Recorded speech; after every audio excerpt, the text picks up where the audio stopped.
Everybody's got a blank page, a story they're writing today, a wall that they're climbing. You can carry the past on your shoulders. You can start over. Many days out here during football season. Hey everyone, welcome to 7 Day the Rideshare, driving through COVID-19, divorce, and Christianity. This is your host with his co-host. This is the podcast where no topic is off limits, where we interview current business professionals, drivers, and riders. Today I have a very special interview to do for you guys. It's a very good friend of mine I've known for a long, long time. We played baseball together. This is an outstanding man. He is the lawyer for Hogan and Chapman. His name is William Billy the Kid Chapman. I like to call him my boy Chappie. How you doing there, Chappie? I'm good, sir. It's good to see you. Great seeing you. Great seeing you. How you doing? I'm good, man. How's it going? All right. Talk to me, fellas. How's everything? Everything's great, man. I can't complain. Chappie, thank you for having us in your home. Thank you. Yeah. Appreciate it. We've done it at the office, but I think the confines here are a little bit better. Yeah. The office had a little bit of issue with regard to some construction, so it just made it easier to do it here at the house. But it's really good to see you, man. It's been a little bit, but it seems like we picked up right where we left off. Always, man. We played baseball for a long time, and baseball and softball buddies, man. It's like you don't have to talk, and the next day you see each other, like we saw each other yesterday, man. So that's always great. Sign of true friendship. So Jack, baseball is how you guys beat? Yeah. When we were younger kids, I think we were probably in Little League. He's a little bit younger than I am, by a couple years. My dad, I lived out in West Boca. He lived in East Boca. My dad ran the West Boca teams. It was a big rivalry. You always seemed to get the better of us for a while. Yeah. And then when we got to high school, it changed a little bit. But when we were in Little League, he was a really, really good infielder. He always had great hands, hit the ball well, scrappy kid. You know, wasn't the biggest guy. I was always blessed with a little bit of size, but I didn't have the speed. He had the speed and he had the baseball skills. He was what we call a 5-tool player. Yeah. And as time went on, we just became really, really close. And a lot of the guys from East Boca we saw in high school, and then when we played American Legion baseball, American Legion combines the whole city. Mm-hmm. So all the players in Boca that we used to be against in high school, we were teammates. All the best players. They were all the best players, right. And then my dad actually had the privilege of coaching him. After I had moved on to college, he had, I think, one more year of eligibility in the American Legion. Yeah. And my father always loved him, because he was the epitome of what a coach would want from a player. Gives you everything he's got, doesn't complain.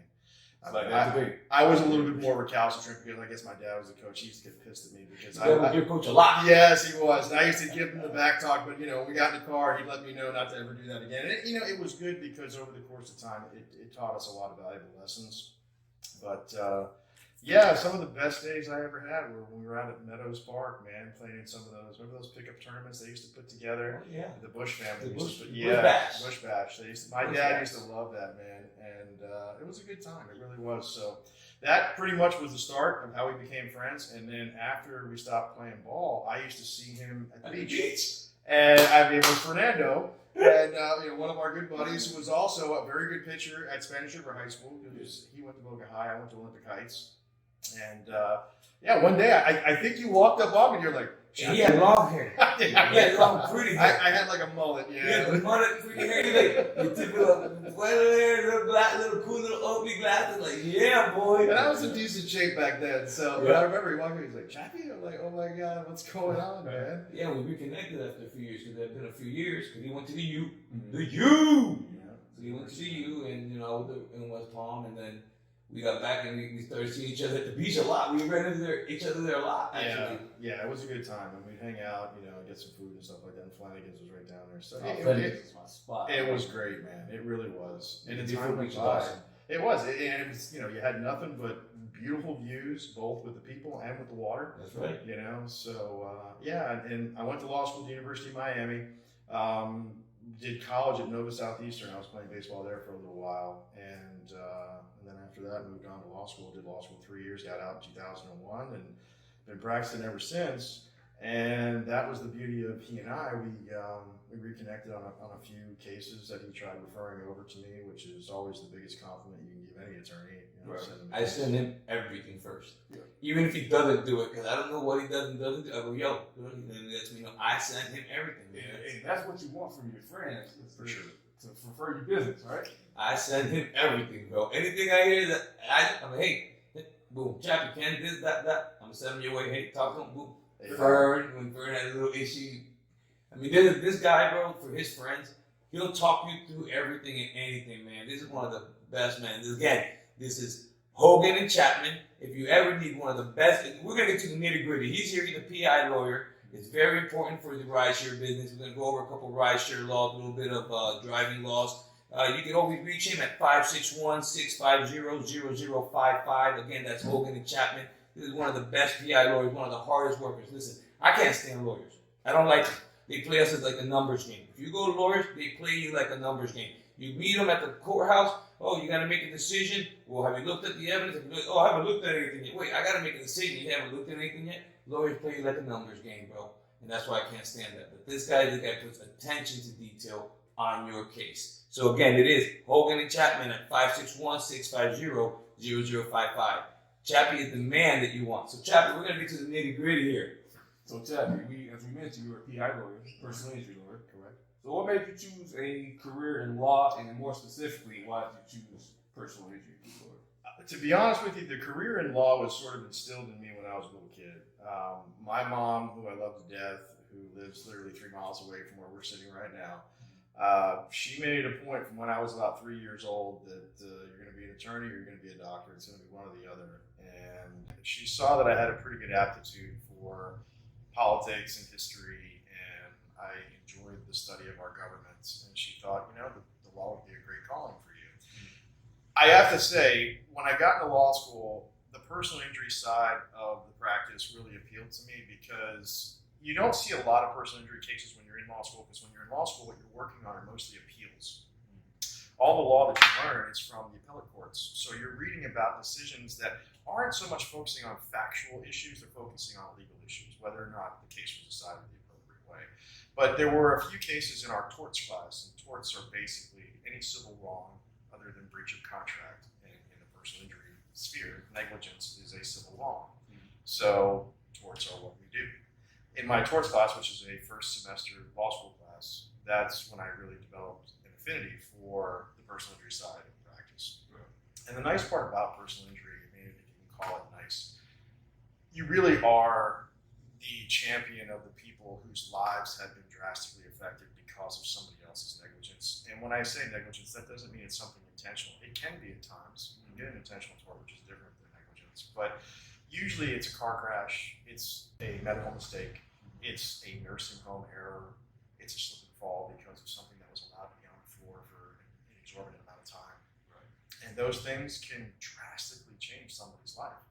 And when they come to you and they put their trust in you, it is a daunting responsibility because you really have to understand that although the only thing we can get them is monetary compensation, which at the end of the day, in a lot of cases, doesn't really compensate for what they've lost. Right. It's the only form of justice that you can get them. And at our firm at Hogan and Chapman, my partner Bobby Hogan and myself, we take it extremely seriously when we get these cases, especially cases that are substantial. And not all of them are, thankfully, because if they are substantial, that means you have a catastrophic injury, you have a brain damaged baby, you have a death, you have a paralyzed person.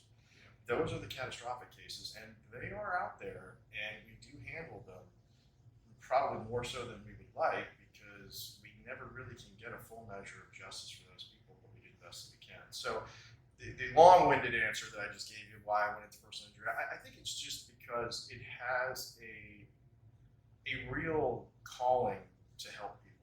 Right. And the other thing is, like I said, my mother wanted me to either be a doctor or a lawyer. One of the things that I really enjoyed in law school, we had a medical malpractice class that we could take, and the medicine really appealed to me. I never realized how much I enjoyed the medicine until I started learning about it, and I said, maybe I should have been a doctor. I have experts who I work with because we work with experts in these cases, spinal surgeons, neurologists, people that give us guidance as to what the injuries are. And they always tell me, they're like, Bill, not for nothing, you have a really good handle of the medicine, which you have to in order to work these cases up the right way. But the medicine really is very interesting. And I have a lot of softball buddies now because I'm still playing in an over 50 league. They'll come to me with medical issues because they know I know enough to give them guidance. I'm not a physician. I can't prescribe treatment, Right. but I can at least give them guidance on issues that have come up. So the personal injury sphere has really given me that opportunity to learn a lot of medicine. And before personal injury, when I got out of law school, the first firm that I went to work for was an insurance defense firm. So we represented physicians and hospitals in medical negligence cases only. So all I did for about 10 years was defend those healthcare providers and work on very complicated medical negligence cases. It wasn't until I transferred over to the plaintiff side, where I represent people that were injured, that I started doing more car accidents. I do some medical malpractice, nursing home negligence, slip and falls. I was going to ask you, I know you do an array of personal injury, any specialty, anything as far as personal injury. Pretty much the things that we specialize in are the list that I gave you. Personal injury is a very broad area of practice. It's anything other than a workers' comp claim where somebody's hurt while they're on the job, where a third party caused the injury. So we do a lot of car crash cases because, as you can imagine, that's probably the most common source of injury in the personal injury sphere. But in Florida, and that's one of the areas too. You were talking about rideshare issues. Insurance is a big problem right now with regard to car crash cases. What we're seeing a lot of people getting injured by third parties crashing into their vehicles, and those third parties not having enough insurance to pay for their injuries. And what we always try to tell our clients is you have to have uninsured motorist coverage, because my position is, why would you buy a policy of insurance to protect other people from your negligence and not buy enough policy to cover yourself? And I smile because we had this conversation a while ago when I got smashed and didn't have any insurance. Correct. And I got smashed and I wanted them to Didn't have hear any insurance at all.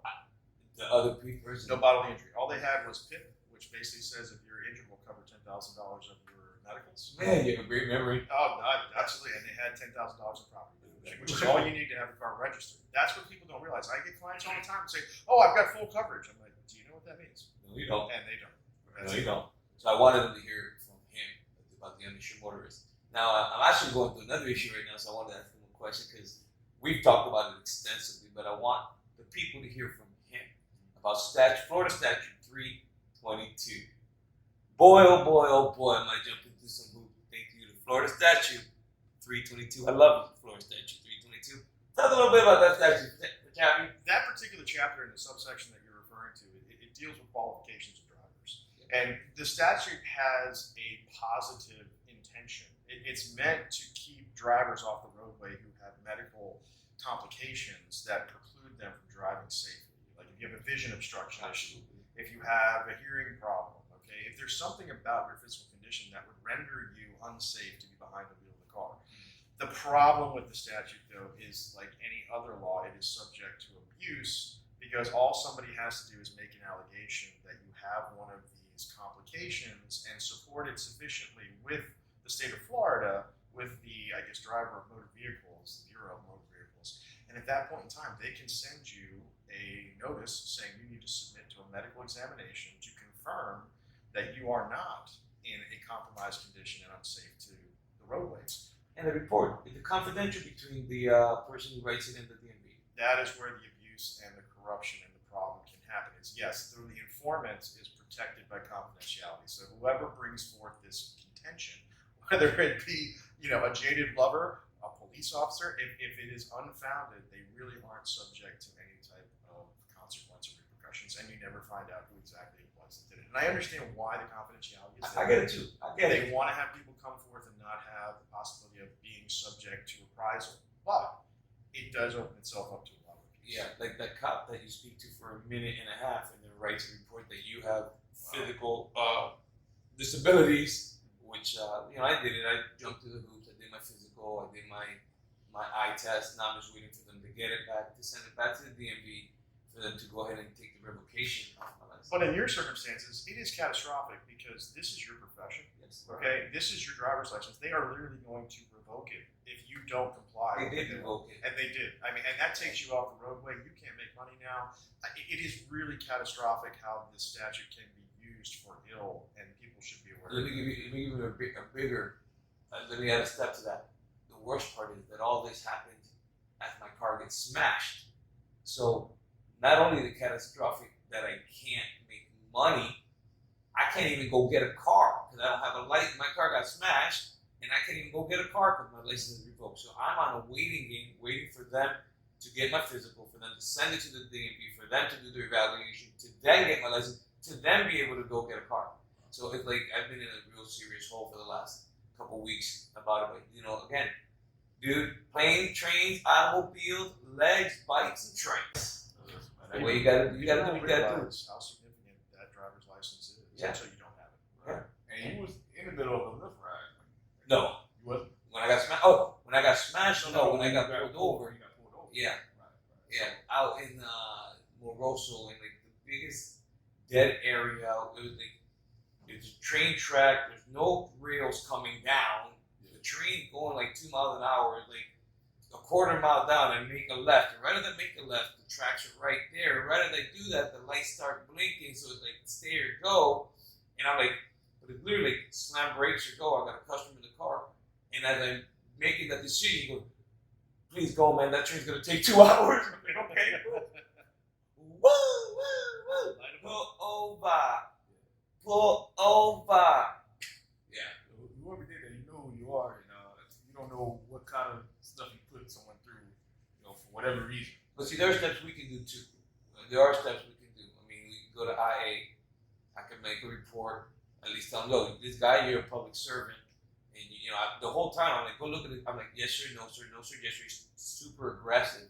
I know a lot of sheriffs on there. You know that I'm respectful, bro. I know lawyers. I know sheriffs. I'm not going to be a jerk. Because if something does happen, it's going to be like, oh, look how much of a jerk he was. And if something does happen, it's like, no, look how he was behaving. I'm like, yes, sir, no, sir, yes, sir, no, sir. To the point that I just didn't even respond to him. I'm like, I was worried, bro. I'm like, he was that aggressive. And in that minute and a half, which he also, correct me if I'm wrong, he had every option to just take my license and say, I don't want you driving. Theoretically, yes. If he really thought you were that compromised from a physical medical perspective, which I don't know how he could have done that just from a basic roadside stop without some type of sobriety, something. I mean, how could he tell that there was some medical complication that you were experiencing? That's where this unfounded nature and abusive process starts to come out. So yes. And it's obvious that with him, it was about a month after I beat his ticket, I went to court, and they withheld the adjudication, I paid the fees, and then right after that, boom, this thing gets there. So it's obvious, and I haven't seen a doctor in 5 years, so it wasn't a doctor. So that part is very obvious. How about some of the rideshare laws? Rideshare is interesting because it's become more in vogue. One of the things that we worry about with these cases is there sufficient insurance coverage if you're involved in a crash as a passenger in the vehicle? And secondarily, if you're the driver of the vehicle in a rideshare scenario, do you have sufficient coverage? Because a lot of these rideshare drivers think that their personal insurance policy on their vehicle will cover them in a commercial context. It does not most of the time. There is a restriction or exclusion that basically says if you're in the course and scope of a commercial relationship while you're using your vehicle and you don't tell us about this, you are not covered under that private policy. That's correct. So you have it, and the reason you can understand the insurance carriers, their attitude is if you're going to be driving for profit, you're going to be on the road more, you're going to have people in the car with you, Right. the risk is higher, Yeah. so we have to charge you a higher premium. It makes sense. Absolutely. But a lot of people don't realize that, and they get in the car, and then they get into a crash, and they want to get, Because they don't want to pay that higher insurance. correct. And the passenger's like, I'm going to sue you now, and the insurance company goes, good luck, you can sue them directly, but you can't sue the insurance carrier because there's no coverage here. So it becomes a problem. Now, I will say this about most of the large rideshare companies, the Lyfts and the Uber, they usually have decent uninsured motorist policies for the passenger. Umbrella. Correct. Really that umbrella policy. I will say this, though, Lyft was shocking because I found in certain cases that it was actually $100,000. It wasn't $1 million. So Uber, I believe, is still at $1 million, but they did lower it to $100,000, which in most cases, that's more than enough. But in the few cases where your injuries exceed that, like if you need a surgery or something for the injuries that were caused, $100,000 isn't enough. That's why I would always recommend to your viewers, if they can afford it, get uninsured motorist coverage for at least $25,000, if not more. The only caveat to that is if you don't have bodily injury coverage in the same amount, you can't purchase uninsured motorist coverage for an amount to that extent. That's how the insurance company gets you. They make you buy the $25,000 bodily injury policy, which is more expensive if you want $25,000 in UM. If you want 100, you got to have 100 BI, 100 UM. It's expensive at that point. That's where most people forego it. Even a $10,000 bodily injury policy, it is worth the money. It's usually about 10 or 15 bucks extra a month to get the extra 10,000 you want. Why? You're buying that coverage for yourself. I hope you're out there listening. You're going to get some great information today from the man. This is William Chapman from Hogan and Chapman at 561-650-0055. We're going to come back for a CC reading, and we'll be right back. Hey everyone, my name is Cece, and I'm going to read you a snippet out of my puppy's book, 7 Day the Rideshare. Today the reading is from day 3, page 108. Her words remind me of lessons learned over time from driving. Lesson 1 is never force conversation on a passenger.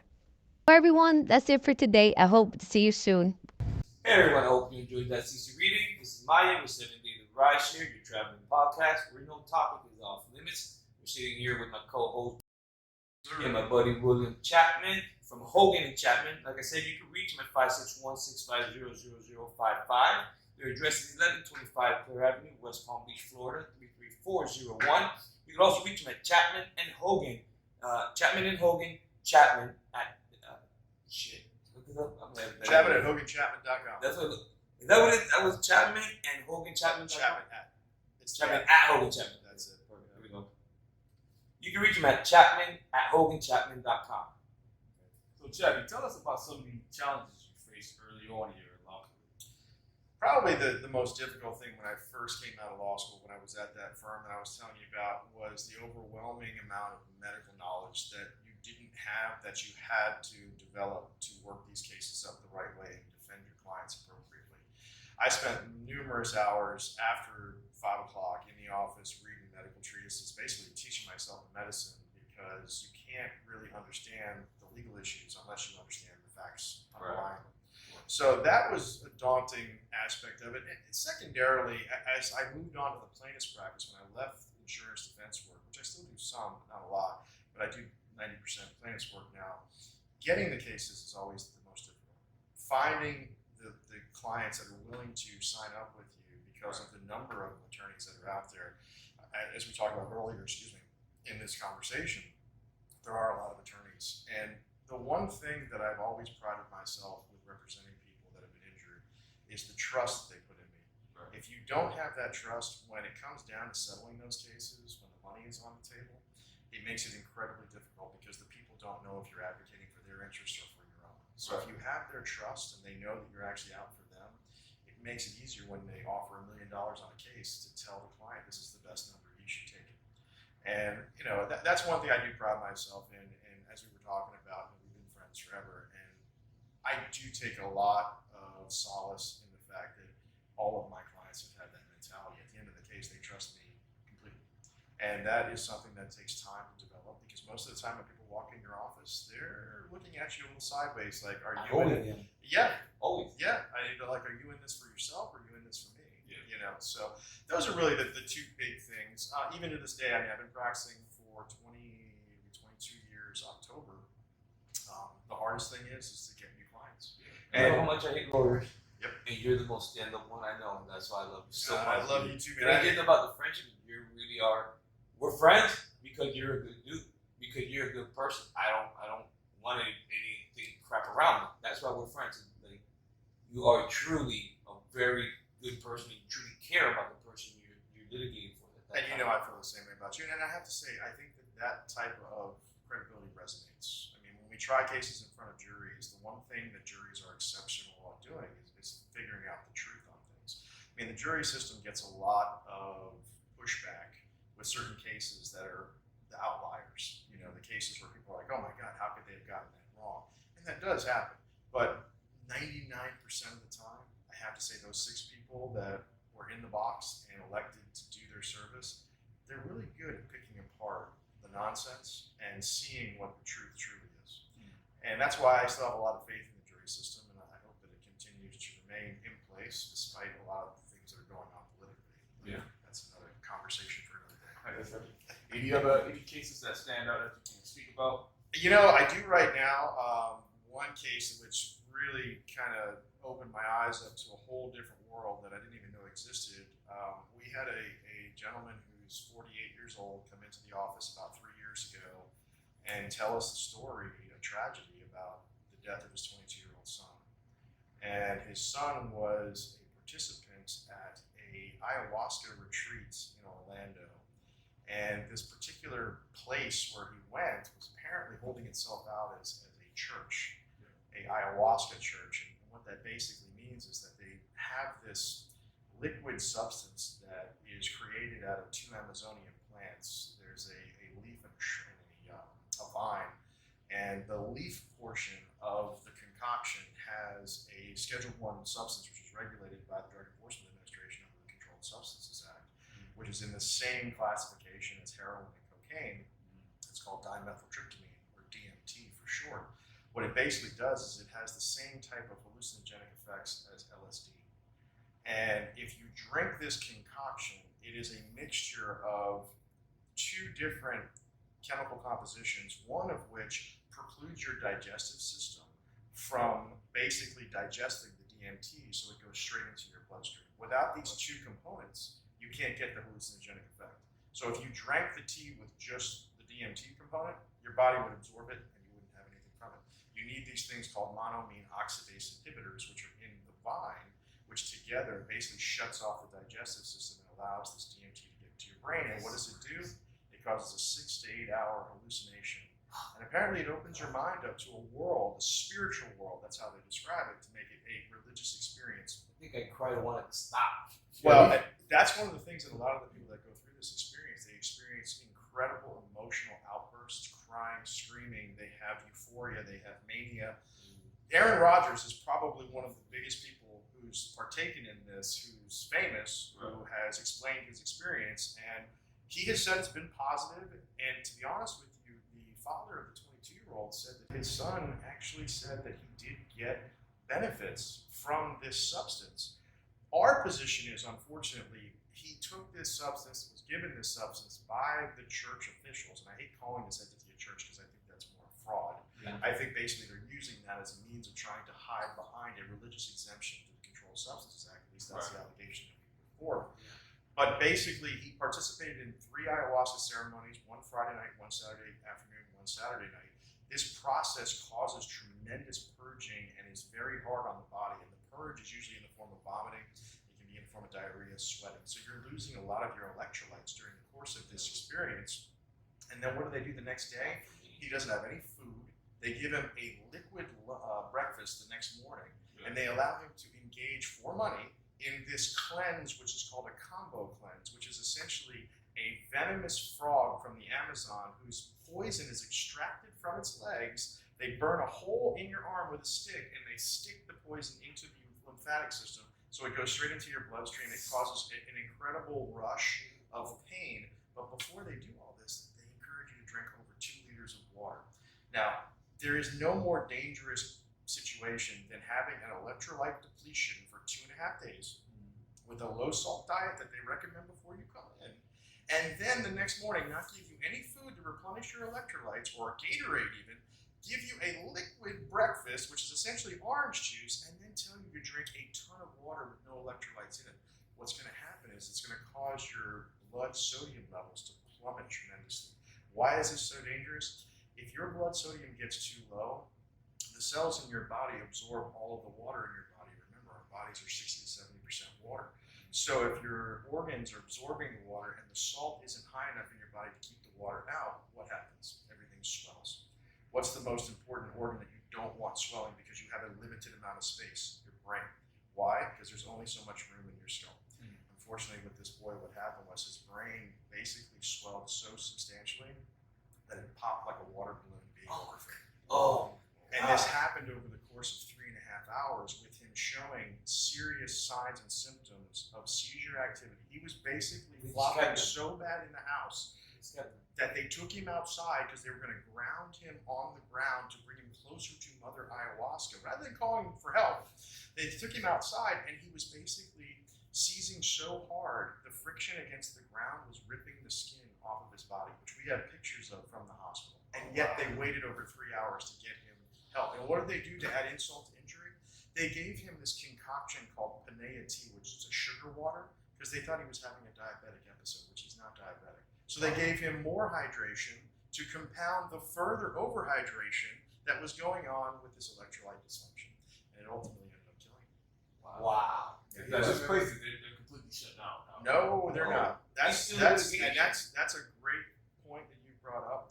This particular entity is battling with the Drug Enforcement Administration, which tried to get the entity to cease and desist its practice back in 2017. My client's son went there in April of 2018, a year later. Basically, during this year, the entity was trying to get exemption from the Drug Enforcement Administration under a religious provision. Well, the DEA recently, about 2 years ago, denied their exemption. Now, this was after the boy had already passed away. But what the church, and again, I use that loosely, what that entity basically did is they filed a federal declaratory judgment action challenging the DEA's action. That was upheld by the district court in federal court in Orlando, and now it's up on appeal with the 11th Circuit Court of Appeals, which we're waiting for a decision any day. That was argued back in January. We're waiting for a decision upholding the trial court's opinion. If it does, they have basically exhausted all of their appellate remedies and they should be shut down. That's ultimately what the family wants more than anything else. To shut them down.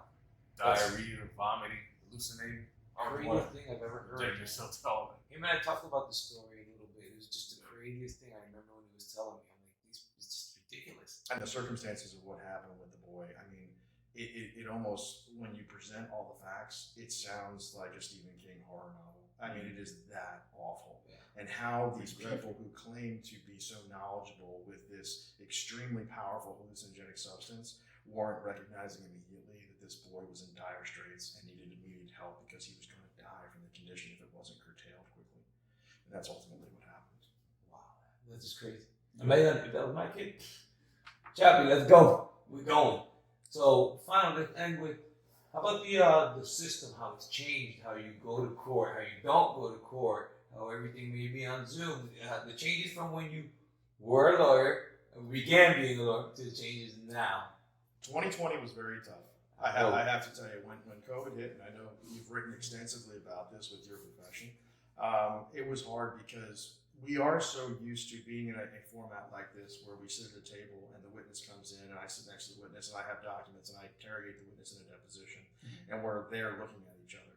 There's something about that in-person experience that I always wanted to be a part of because I could get a better feel for that person and exert a level of, I don't want to say pressure, but at the same time, it is a more organic experience. Now, everything is on Zoom. And even though we've had all the COVID restrictions lifted, because for about 2 years, there were orders in the state of Florida from the Florida Supreme Court where you weren't allowed to do an in-person deposition.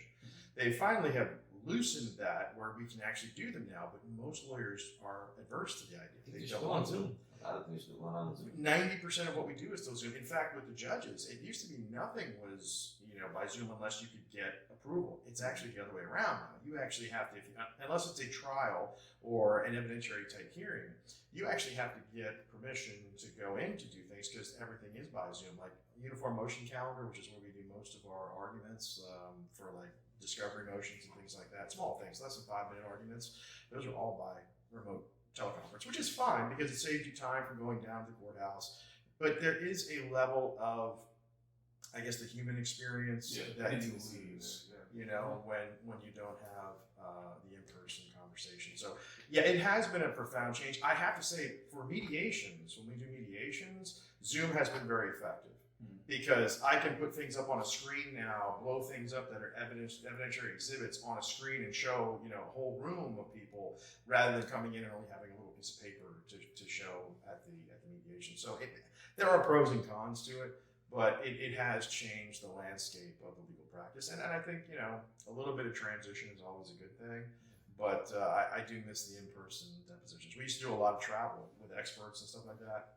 That's all been pretty much put by the wayside. We don't take expert depositions in person anymore. They're all done by remote teleconference. Wow, it's changed, man. COVID changed COVID-19. the world. Changed the world. It really did. Yep. Well, everyone, I hope you enjoyed this interview. This is my friend and great lawyer, William Chapman. You can reach him at 561-650-0055. His address is 1125 Clare Avenue, West Palm Beach, Florida, 33401. And you can reach out to him at hoganandchapman.com. Again, I hope you enjoyed the information. There was a lot of great information. This is the lawyer you want to hire here in this Florida and Palm Beach County. Fellas, give me your hands. Dear Lord, thank you for everything you've given us and everything you haven't given us. Lord, protect these men as they go out into the world and do their duty. Protect this man that is doing good for this world and trying to do the right to everyone that's been wrong. Bless regrets, no matter what you've gone through, Jesus, He gave it all to save you. He carried the cross on His shoulders so you can start over.